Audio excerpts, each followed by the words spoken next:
This video is going to serve as a comprehensive guide into improving hip external rotation. Now, hip external rotation is an extremely functional range of motion needed to sit on the floor comfortably or access a deep squat position comfortably as well.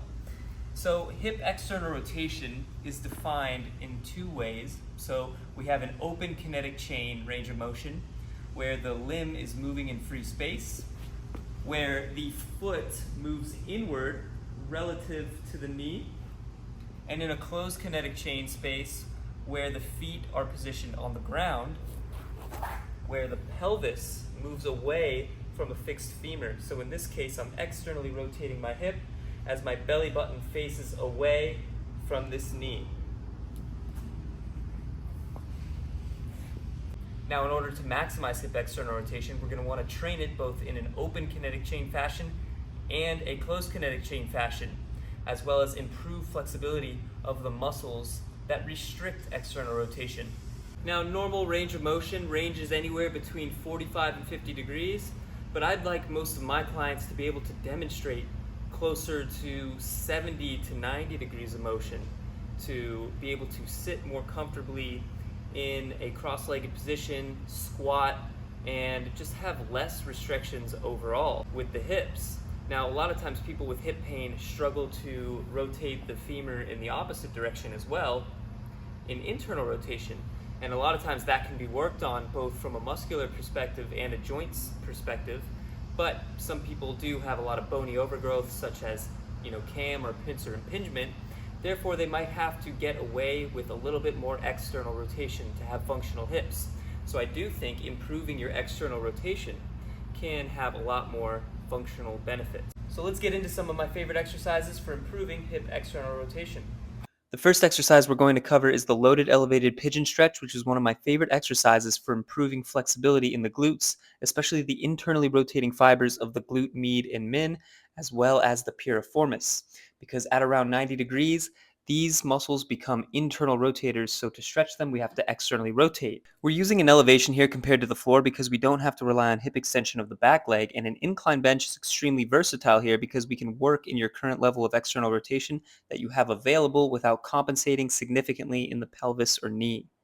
Now, if you've seen my other videos, you know I'm a huge fan of loaded stretching, which is not only going to allow us to use the assistance of our body weight or external load to get deeper into a stretch, but also help us build strength in our end ranges so we don't feel stiff all the time. When we're performing this stretch, we can rotate our torso across the working side knee, which will improve more of that hip flexion, or we can rotate our torso toward the foot here, which will bias external rotation even more. In the next few exercises, we're going to be working on improving active external rotation and strength of the glutes to pull us into external rotation. So an exercise I really like to use is a wall-referenced banded clamshell. Now, the difference between normal clamshells that you'll typically see in physical therapy is this is done with the feet on a wall to mimic what our feet would be doing if we were standing or walking. Now, pay attention to the finer details here because they really do matter in the effectiveness of this exercise. To start off, knees and hips should be flexed to 90 degrees and both feet should be pressing firmly into the wall while we're externally rotating. And I'm only lifting my knee as high as I can maintain full foot contact on the wall.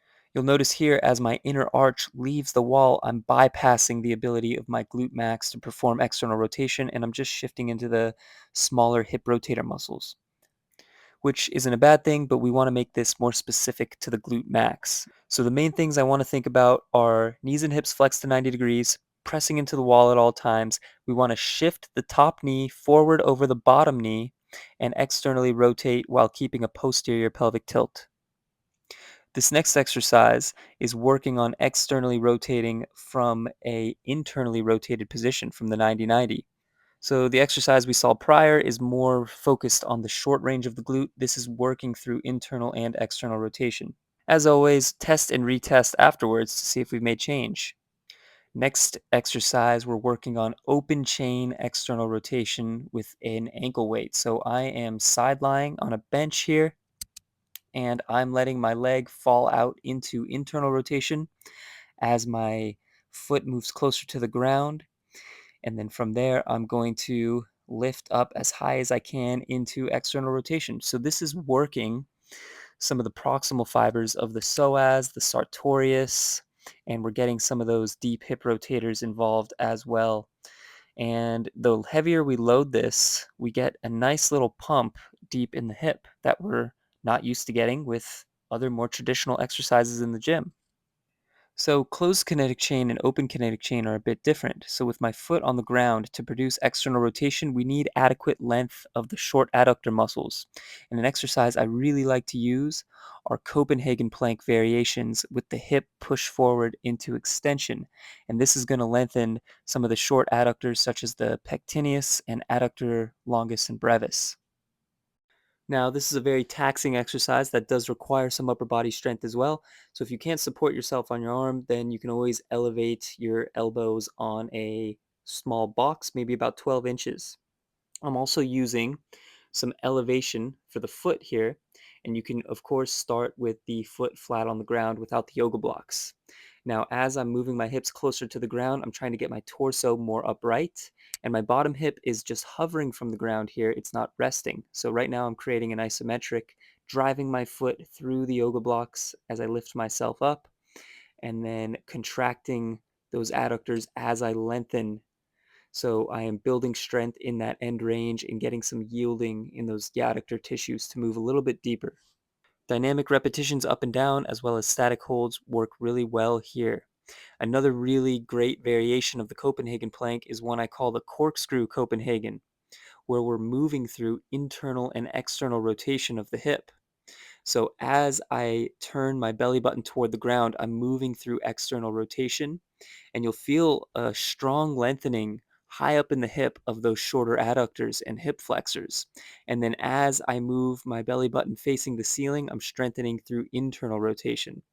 Now, starting with a straight leg is obviously too hard, so we can do this with a bent knee as well in order to regress the movement, but both are extremely effective in improving external rotation of the hip as well as improving adductor flexibility. And here it is from a different angle from the back with the straight leg. So after a bent knee becomes easy, you could do this with a straight leg, but you could just move the leg further down the bench so that more of your lower leg is supported, and work your way further down the ankle so it's just the foot supported on the bench. Thank you for watching until the end. If you want to see more in-depth videos on improving your mobility and unlocking the potential in the human body to do cool shit, then please like and subscribe to my channel. And if you want an easy to follow comprehensive mobility program for your hips, then check out my Supple Hips program. The link is in the bio. And if you want more customized one-on-one programming, I offer one-on-one virtual sessions as well as remote programming where I customize a strength and flexibility program based on a personalized assessment. So please reach out for more of those details.